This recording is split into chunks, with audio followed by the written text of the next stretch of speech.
We're getting ready for UFC 98 here in Vegas.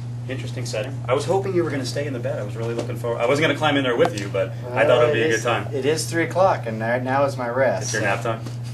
I don't know if I take a nap. I just watch TV and just relax. So you have a pretty definitive schedule, I guess, right?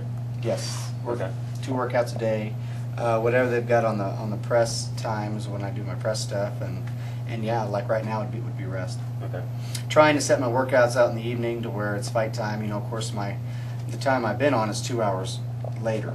So it's time-wise, I'm just trying to get my clock set to where I compete at around 9, 10 o'clock when I'm gonna fight here. So is it only fight week you kind of shut down in the middle of the day, or do you get up so early when you're back home that kind of by 3 or 4 o'clock you're ready to conk out a little bit? I don't nap much, just because usually if I nap back at home, I can't go to sleep at night. But here's a different story to where I'm staying up later to work out, so it works out good for me to relax a little bit in the afternoon. All right. How was that before? Because we were just in here, we're watching the local paper. The RJ was in here. They took pictures of you in bed being interviewed. A little odd. That's the first time. I don't think I've seen that before. It was a little odd, and I don't know if you caught it here. A couple times I looked at it and said, "Hey, I don't know what you're gonna do with those pictures," but somebody needs to okay whatever's going to go on with that. Rachel.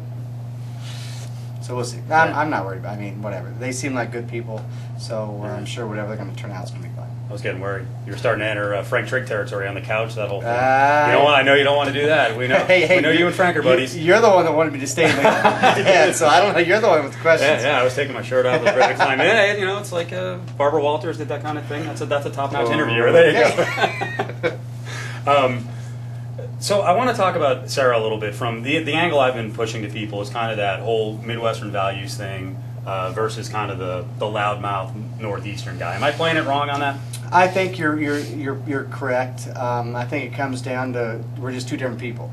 You know, I'm not as loud as he is, and he's obviously one of those guys that when he walks into a room, he wants everybody to know he's there. So I mean, he talks like he does. Yeah.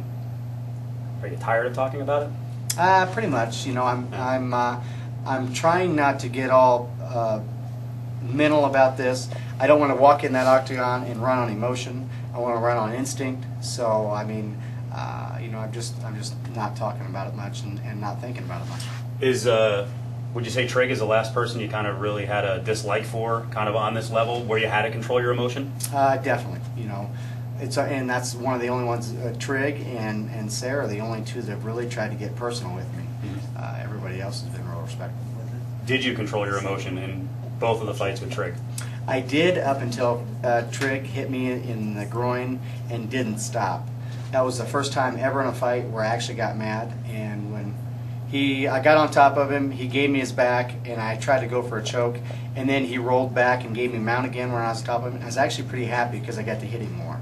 So, and it's the truth. I can remember him rolling back and me thinking, I'm glad, you know, because you know, everybody knows when they hit somebody low, and most people would have backed up and said, hey, I hit him low, give him his time, and he didn't do that. You know, that's just the type of person Frank Trigg is. So, do you envision, if you're in a position, a little extra ground and pound, that you're going to kind of give a little extra to Serra? I think that I'll be very motivated to do whatever I have to do to win the fight. Right.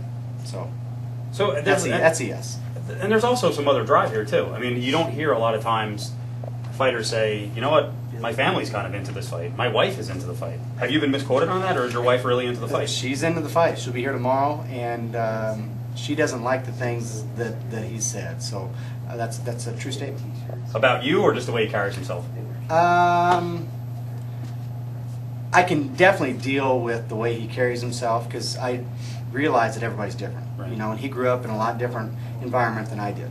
Yeah, what I dislike and what everybody else dislikes is what he said about me. Yeah.